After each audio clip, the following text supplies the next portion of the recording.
Deb is a certified general appraiser with an MAI designation, running her own appraisal company, Mountain West Valuations, and eventually landing on the biggest need of all, evaluations. Now with the launch of eval.com, her focus on elevating the industry and the appraisal's place in it so that demand for evaluations can be met while maintaining the vitality of the profession as well into the future. So welcome, Deb. This is great. I appreciate you making the time. I've known you for a couple of years and been kind of excited to do this podcast with you. So welcome. Thanks, Todd. I'm really glad to be here. Thanks for inviting me. Yeah, well, good.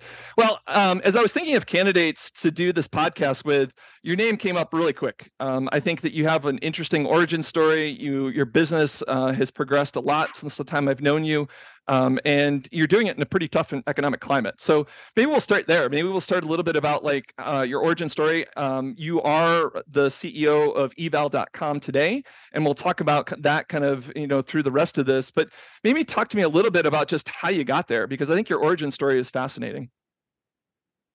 Okay. Yeah, it's probably what you would consider non-traditional. I'm originally from Canada. I grew up on a farm in rural Manitoba, about 4 hours north of Minot, North Dakota.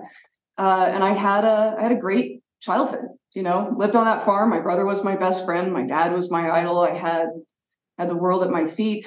And then in the summer that I turned 12, life had a pretty hard pivot at that point. My dad moved to the West Coast, so halfway across the country, kind of had his own do-over, you could say, and left myself and my older brother and sister and my mom in Brandon.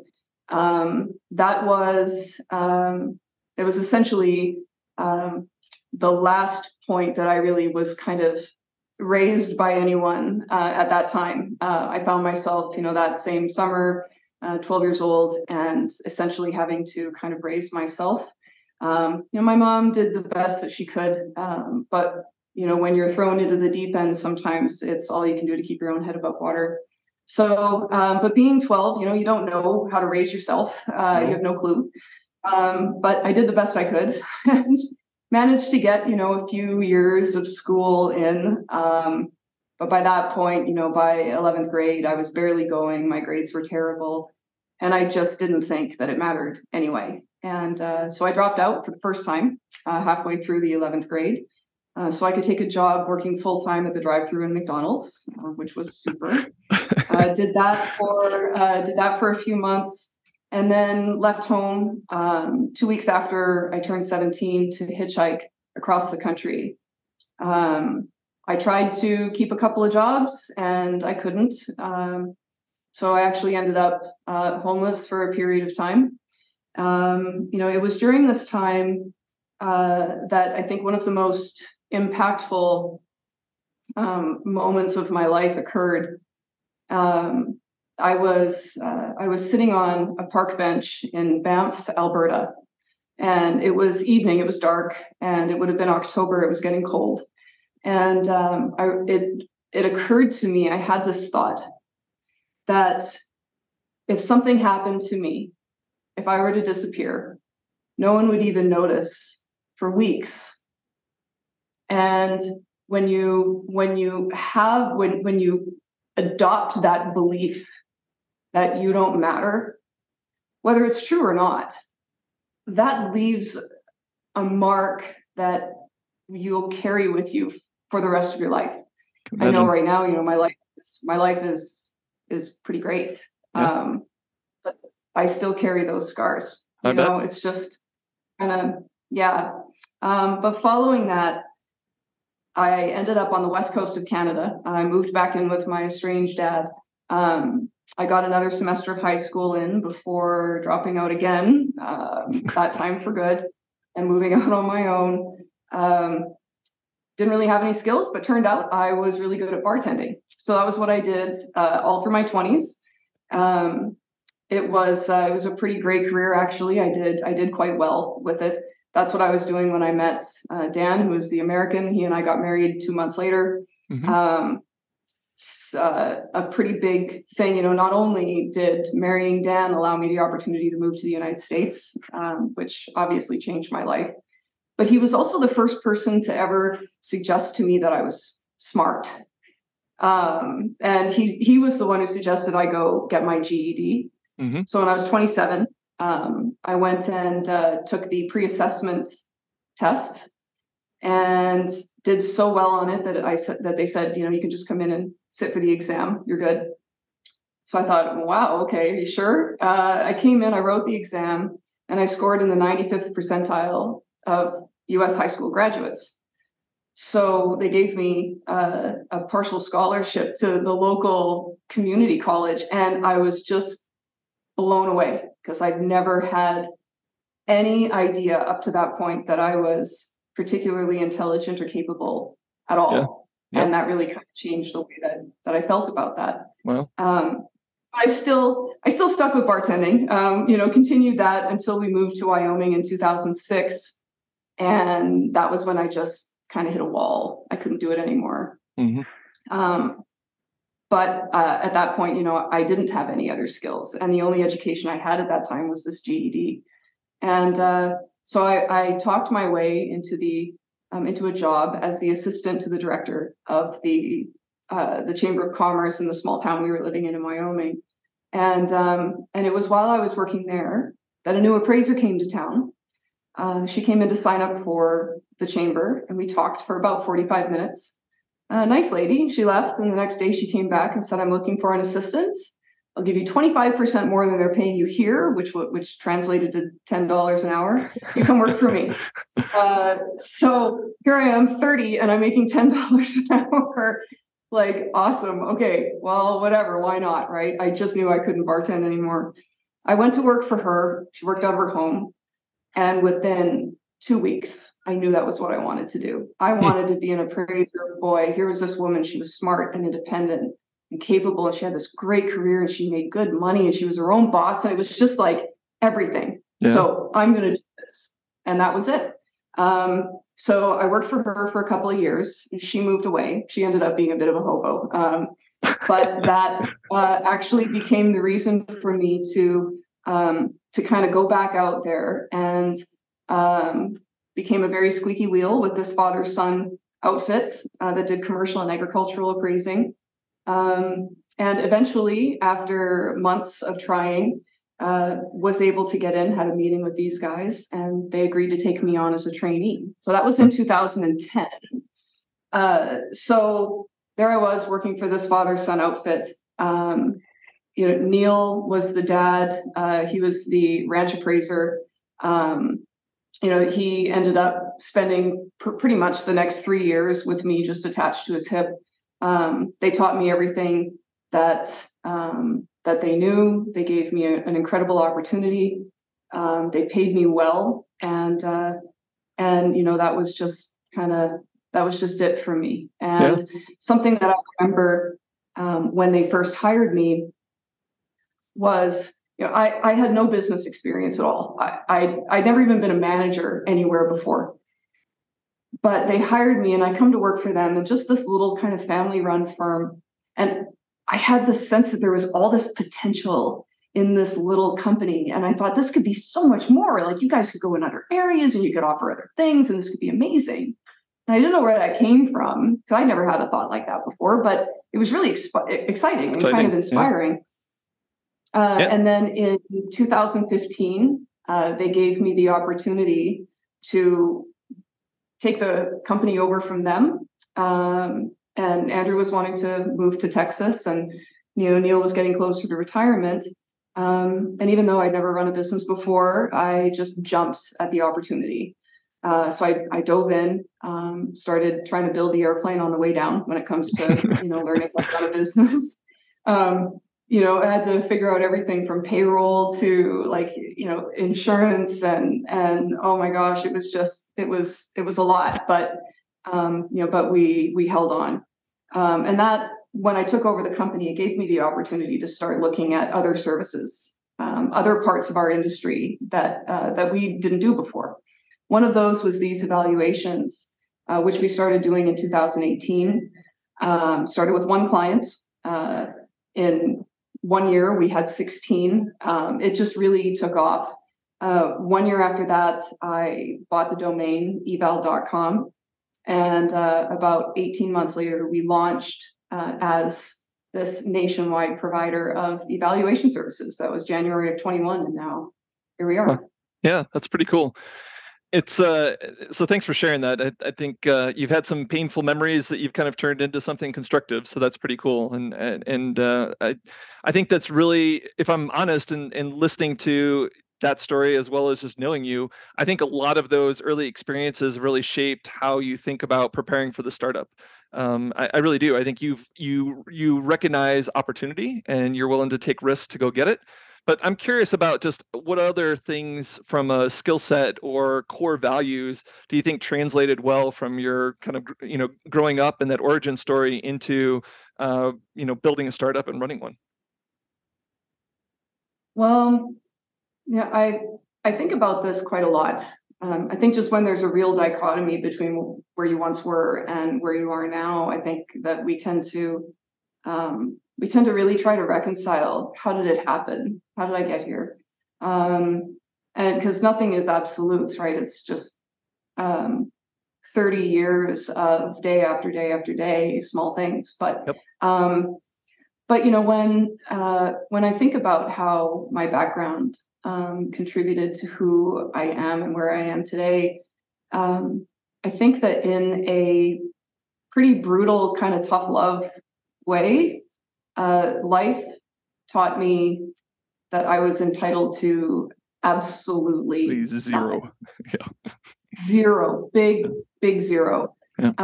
That if I wanted to be anything other than a complete failure, like we're talking homeless, drunk, irrelevant, yep, unemployed, like just the word alone, right? That if I wanted to be anything other than that, that was 100% on me. And, there's this kind of heartbreak that happens when you realize that. But then when you come out the other side of that and you think, like you discover that actually in a way that's good. Yeah, because I don't rely on anyone else for my success or for my happiness. Yeah. It's attributable to my own ability to work hard and to work honestly and to apply myself and to dig deep and to never give up. And if I do all those things, you will have like micro failures all the way, some bigger than others, but overall the trend is going to be towards success.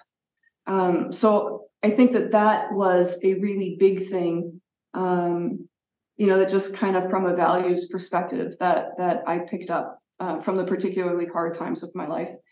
After that, I would say probably I give a lot of credit to my bartending years for what I know now and kind of how I work.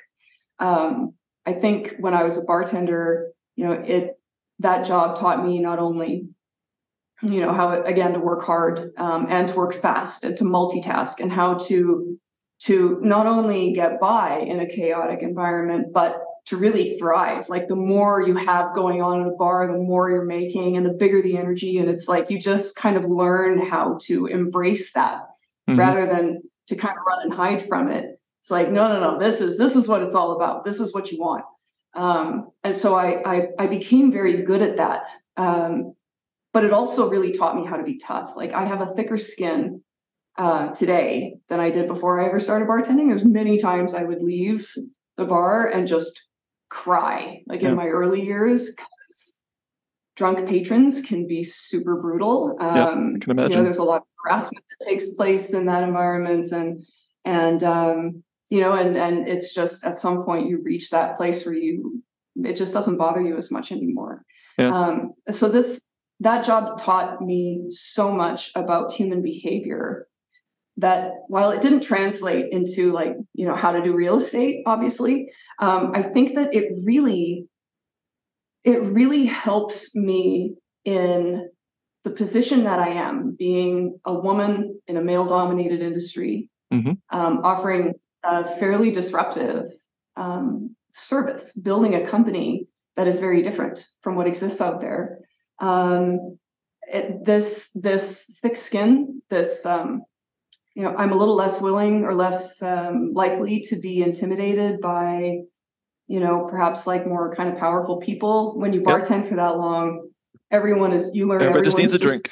The same. Yeah. They're just the same. You can have a guy who makes $100 million a year, and he's just the same as the guy who, just used his whole check at the, blew it at the bar that night. It's like, they're just the same. And you kind of get to be as comfortable with one as you are with the other. Yeah. And so I think that those things really just kind of helped me be who I am and have what I do, kind of the foundation that I have to carry into this industry and into the company that we're building.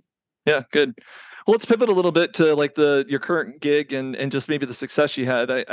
I was thinking back, I think we started talking in like 2020. You finished that year with revenues about $400,000. In 21, it got to 1.4, and then in 2022, it doubled basically again to like 2.5. And then this year you're hoping to get to 5 million. So those are growth numbers that every entrepreneur would be just envious of. And I think you did it in kind of an increasing inflationary environment, which is not easy. You didn't have a ton of technology to help your scale, right? So this was a people and process. And so, I'm curious about just what that journey has been like. I mean, that's incredible, and it's a testament to you and your team of the growth, and it's exciting to see where this thing goes. But that's incredible, and it wasn't easy. Yeah, it sure wasn't. And it's always interesting to me when I hear you or anyone talk about our, really great growth, because to me, it still feels sluggish. It's not as fast as I want, right? It never is. Never is. And I'm sure you remember back in 2020 and 2021, I saw these huge numbers, right? There's gonna be all this demand, and you're like, take it down a little, Deb, and when I did, like we've been spot on with those numbers ever since. We've met those goals, but we didn't have this explosive growth that I anticipated. And I think that's probably that's just a really kind of important piece of this growth journey that I would imagine entrepreneurs tend to fall into quite easily. That we think, that we have one market, we have a product and a market. And like for me, this product was evaluations in the state of Wyoming. I started selling evals to my existing appraisal clients in the state of Wyoming and Western South Dakota, where I was already known as an appraiser. They already knew me. They trusted me. They believed that I could produce something, or my firm could produce something that was credible. And when you are selling to financial institutions who are our only client, and the whole purpose of bringing us into as a vendor for them is to help them achieve safe and sound lending practices. Mm-hmm. That's really, really important. That directly impacts their ability to do business if they don't choose that vendor well, if they don't make sure that they're doing everything they have to do. So I completely underestimated how important that trust component is with financial institutions. Because here in year one, like I said, I went from one client to 16, which is almost every bank in the state.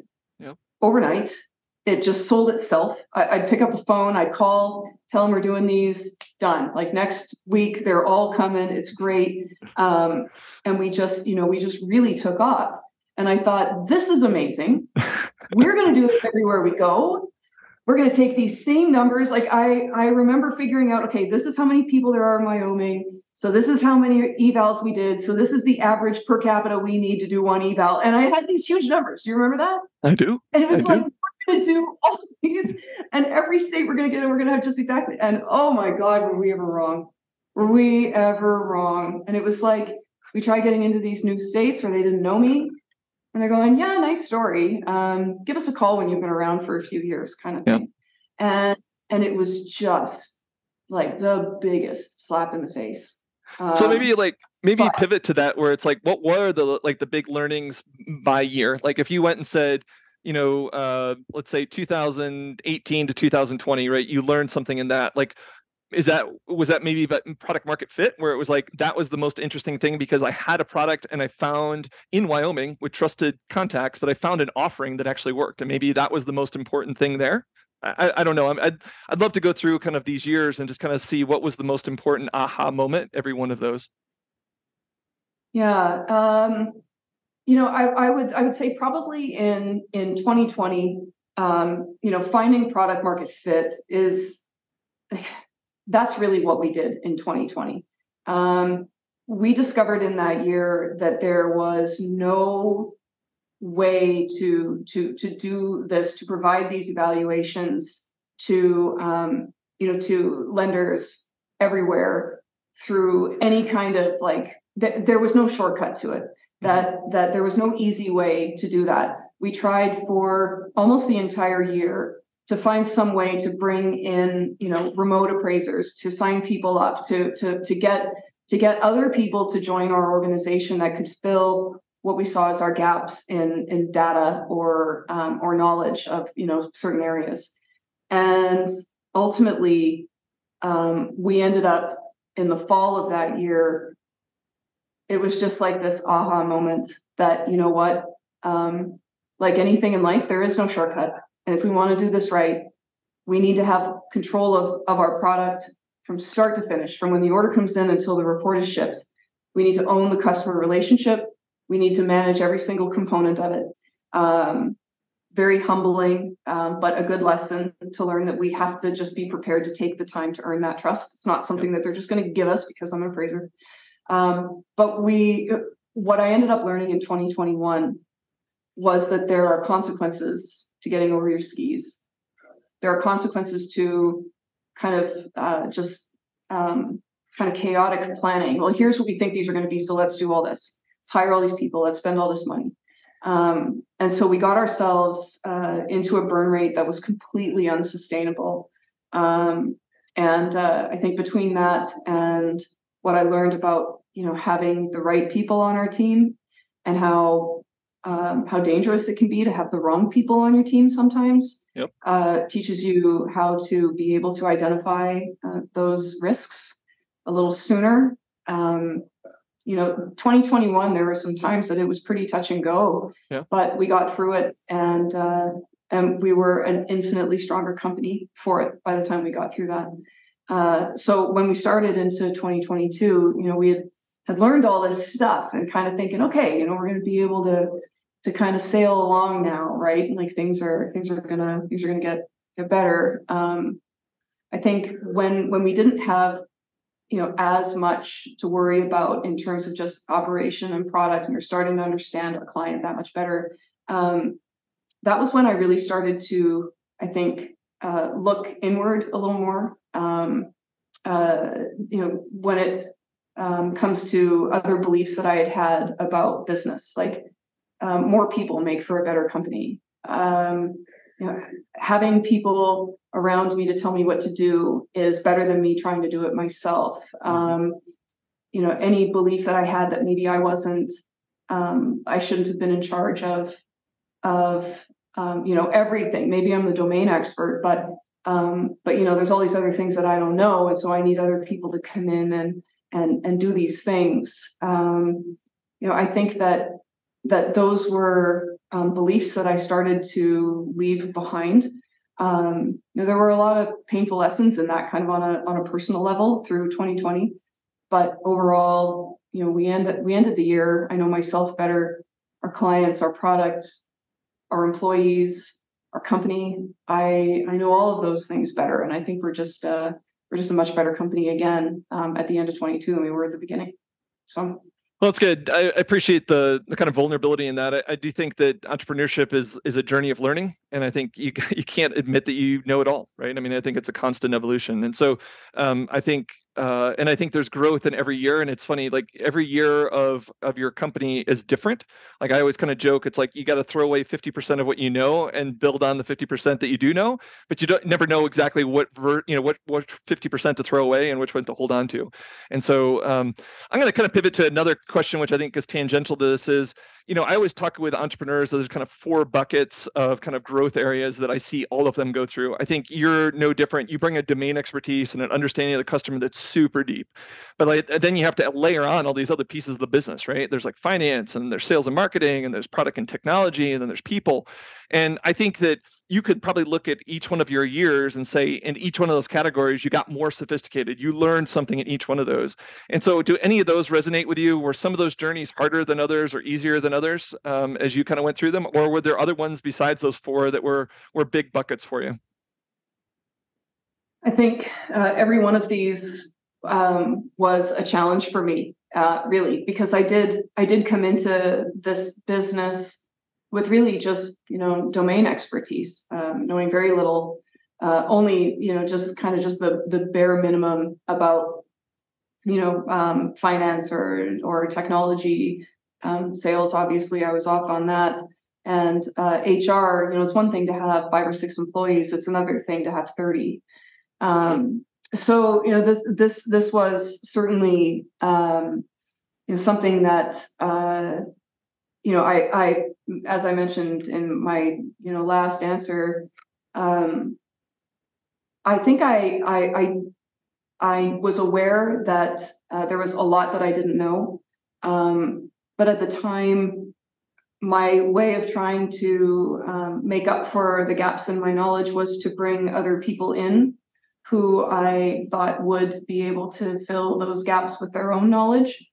And I think that ultimately I found that to not be perhaps the best way to do it, or maybe just not the complete way to do it. I think that as the CEO, it's my responsibility, it's part of my job, is to have at the very least like a good kind of working understanding of all of these buckets. Yep. Finance, sales, technology, HR. They've all been something that, especially this year, I've been really digging into and trying to learn a lot more about. I think the biggest danger is the unknown unknowns, right? Like Donald Rumsfeld talked about the unknown unknown. Yeah. Where I think that where I could have done better and where I'm really focusing on doing better now and in the future is in asking questions. That when there's something that I don't fully understand, or maybe it sounds completely out of left field so much that it's kind of scary, like why everyone's talking about this and I feel like I'm the only one who has no clue. Yeah. And am I going to sound stupid if I ask a question about this? Am I going to sound dumb if I don't know what everyone's talking about? There's been times that I would have just kept my mouth shut and thought, well, I'm going to just, like that's not a good thing to admit. That's not a good thing for a CEO to do, but I don't know if there's other CEOs that do the same thing, but I'm here to admit that I did. Yeah. And I think that was ultimately my biggest failure, because when you start asking questions, that's how you make those unknown unknowns known unknowns. And now you can start to go in and you can start to learn about it. Yeah. And so that was another really big lesson to me that honestly I'm trying to apply to all of those buckets.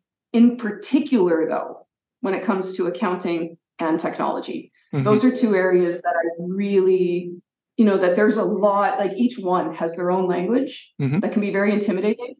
And so those 2 in particular, I'm like, hyper set on asking so many questions that I drive the people crazy who are on my team, but I'm learning and I feel secure about it.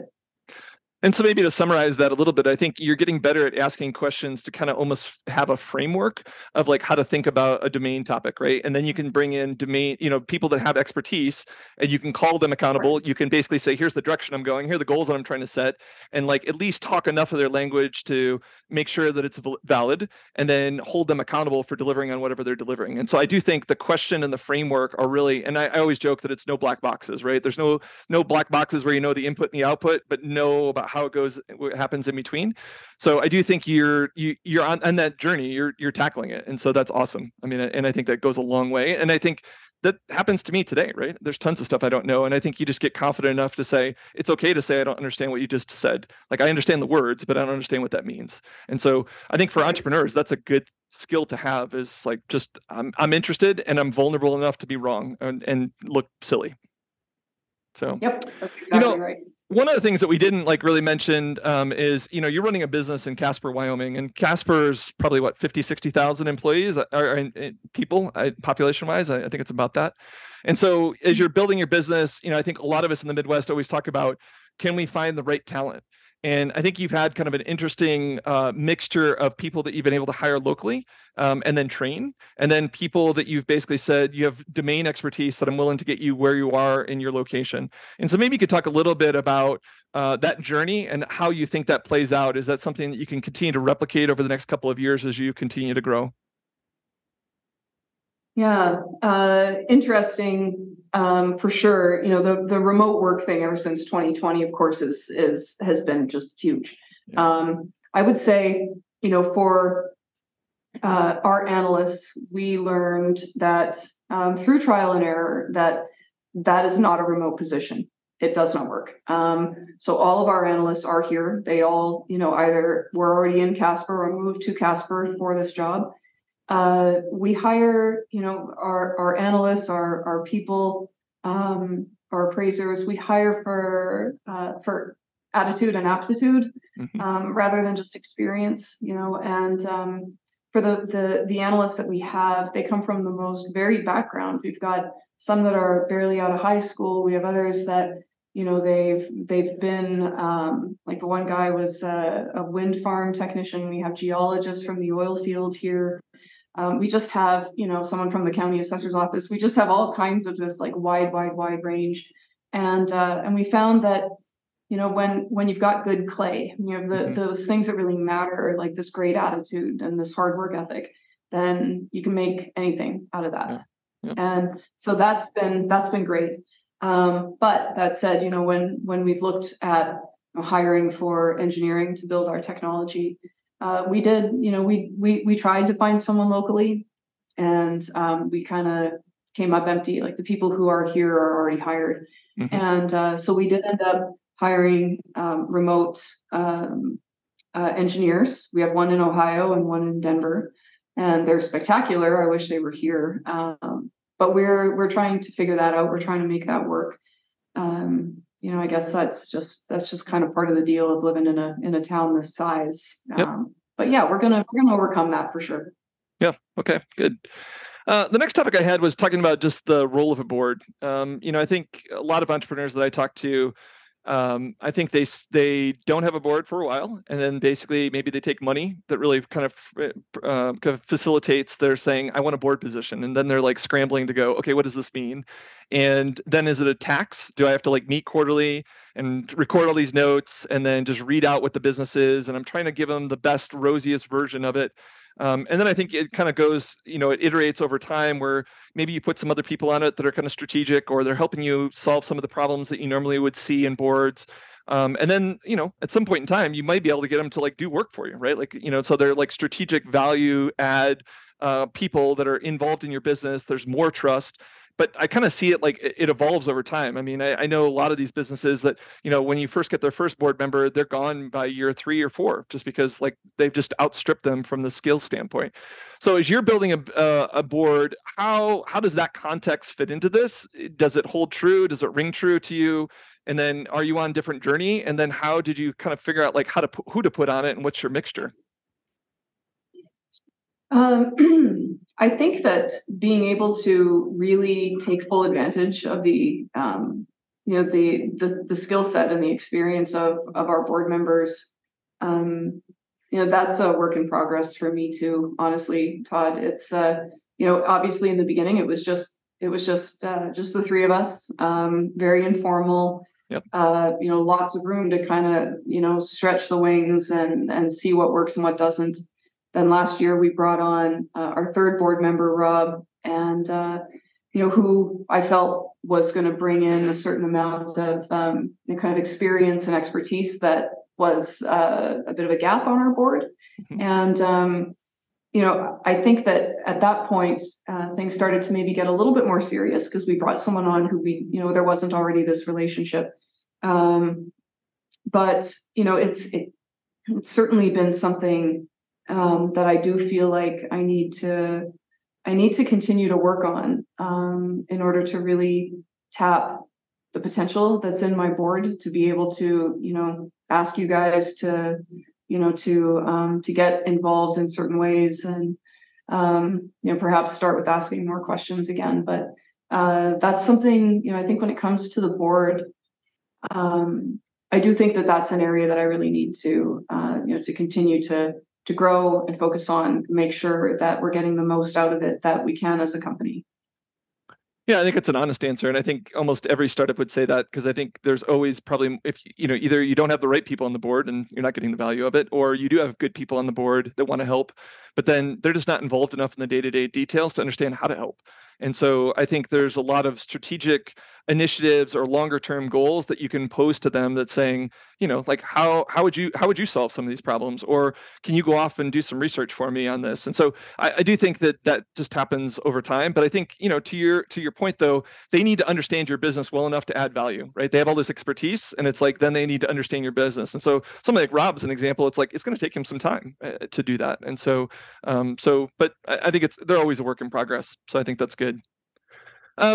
Another one, I think one of the things that I probably should have said up front is, you've almost completely self-funded this business. You've basically used proceeds and cash flow from Mountain Seed, and as well as your savings. And you talked about some touch and go moments and making payroll and, just writing checks. You've had a couple of kind of, I would call them benevolent people that were close to the business, and people that were maybe even employees that put in some money to help out. And then you've taken a little bit of angel money. I'm just curious about how you think about that, because I think it's always this combination of people need capital, but they want their valuation of their company to be larger, so they're giving up less. And so that's this constant, cat and mouse game. But at some point in time, everybody's got to get paid. And so maybe talk a little bit, starting with how you think about taking capital, and then your angel investment process, and then kind of where you are today. Okay. Yeah, we are almost entirely self-funded, thanks to the proceeds of one company kind of, helping to shore up the other. Yeah. We did accept a small angel round that we closed in 2021. And that was actually one that we initially presented to them about 18 months prior, and they did not choose to invest. That was the first time I'd ever stood up in front of anyone to talk about this company. It was my first act as any kind of leader or CEO or founder. And I mean, I think it was bad. I just think it was so bad.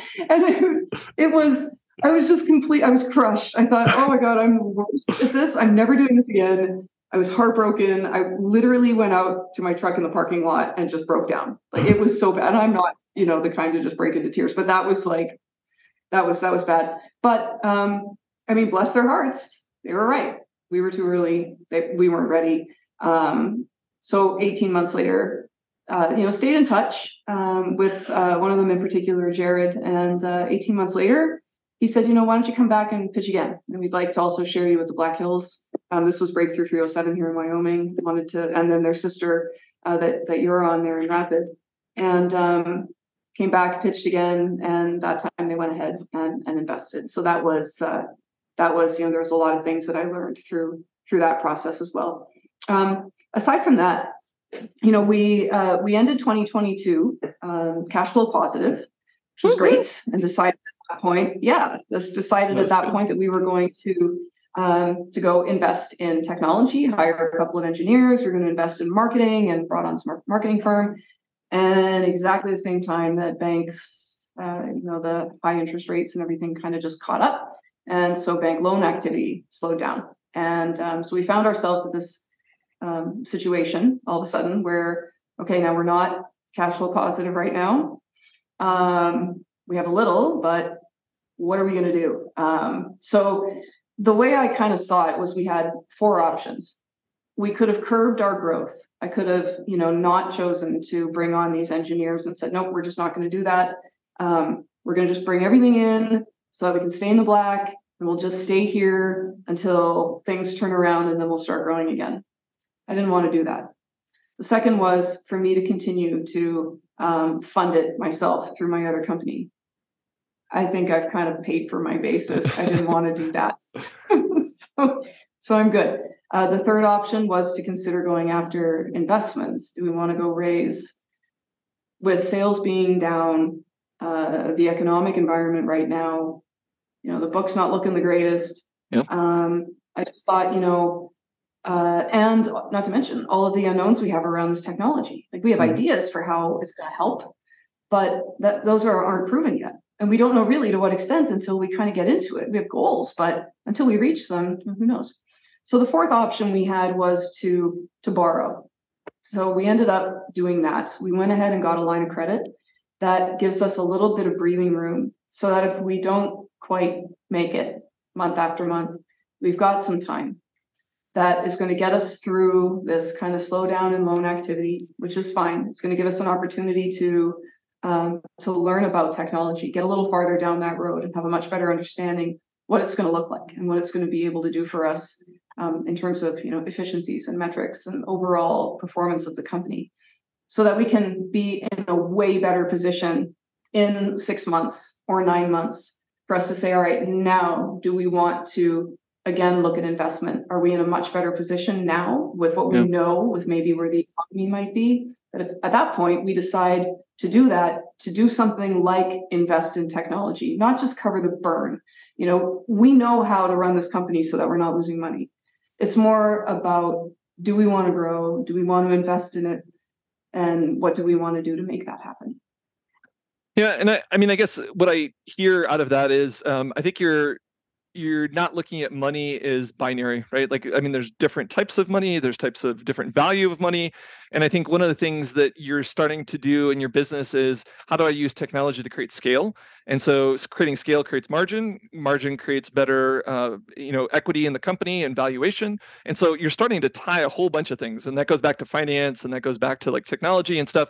But I think it's all wrapped around this kind of money piece of it. And so I think you have a way more sophisticated view of how to and what type of capital to raise at what point in time. And I think that's a really good recognition from your perspective, that there's the right type of money to come in at different points in time. And at some point in time, you may need larger amounts that are smarter, that maybe have some domain expertise around it, versus a bank that's basically just saying, okay, I'm going to basically be a shortstop when you have AR issues and collection problems.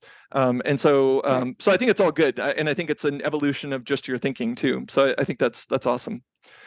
I only have 2 more questions, Deb, and they're kind of getting to be maybe a little less serious, but like, I look back and I have some opinions about what your superpower is, but I'd be kind of curious from your standpoint about what you think your superpower is, and getting your point to this. I think from your origin story to moving from being bartending to a professional gig, from a professional gig to being an entrepreneur, like there's a thread in there, and I'm curious about what you think that is.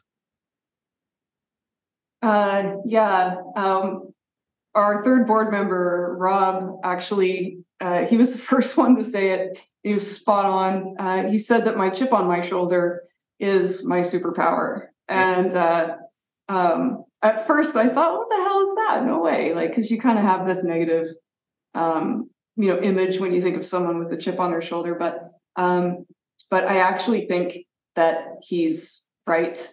When, like, if you want to look at a chip on a shoulder, when I spent so much of my life with very little, or maybe nothing at all, no real sense of self or belief in what I could do or what I was capable of, now that I'm starting to find it, I'm starting to get a hold of a corner of life, and I will be damned if I'm ever going to let that go.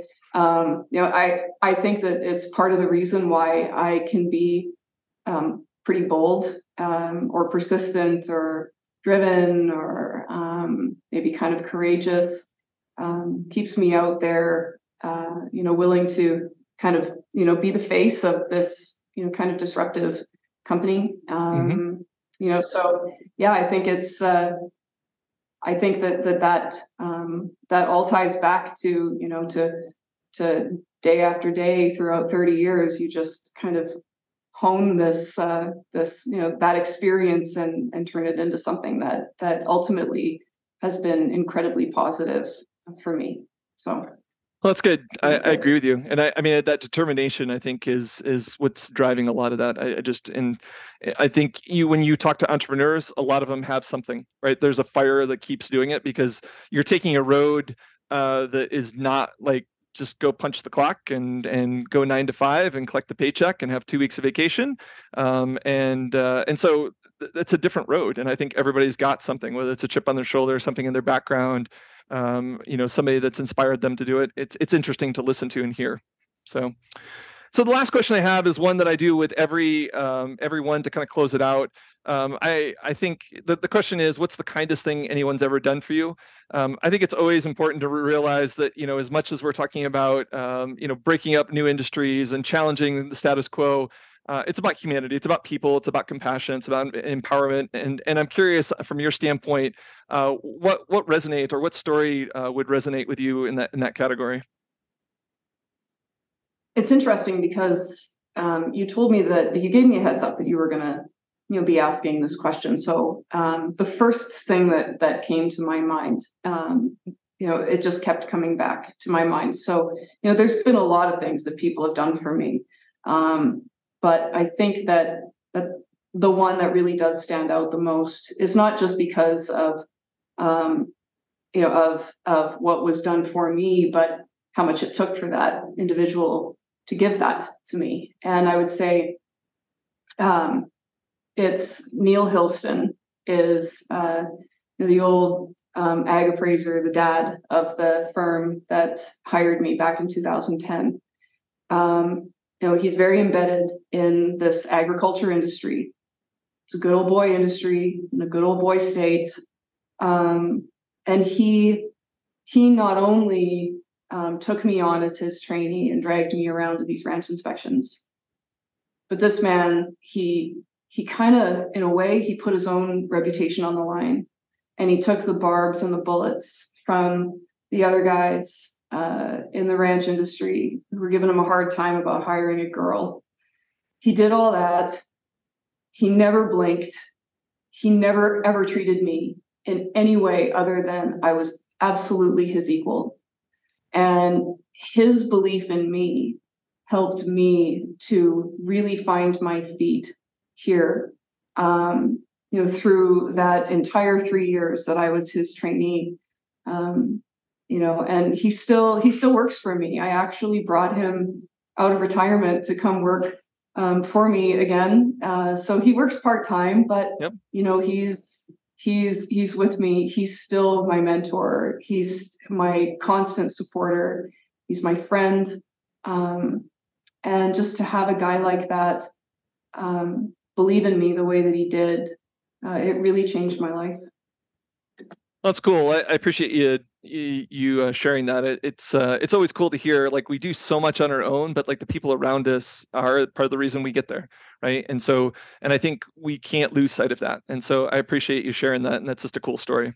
So Deb, I appreciate you sharing all these ideas and stories with us today. I think to wrap this up, over the years that I've known you, I just, it's amazing to me the amount of professional kind of development you've had with these challenges. You had a core set of understanding and skills and a belief in what you're trying to do. And then over time, you've just kind of accreted and learned all the different pieces around it. And to me, that's a perfect example of entrepreneurship, right? Like, it's a constant evolution. We're always trying to learn. We're always faced with a different scenario. Who would have planned to do something in COVID? Who would have planned when interest rates go up? Like, we don't know. We don't have a crystal ball to all this stuff, and we have to figure these things out. And so your story is inspirational from that standpoint, and it's exciting to see where it goes. So I think there's a ton of lessons to be learned from this, and hopefully the people listening, get that as well. So thanks again for taking the time. Well, thank you so much for having me. I've enjoyed it. Okay, good.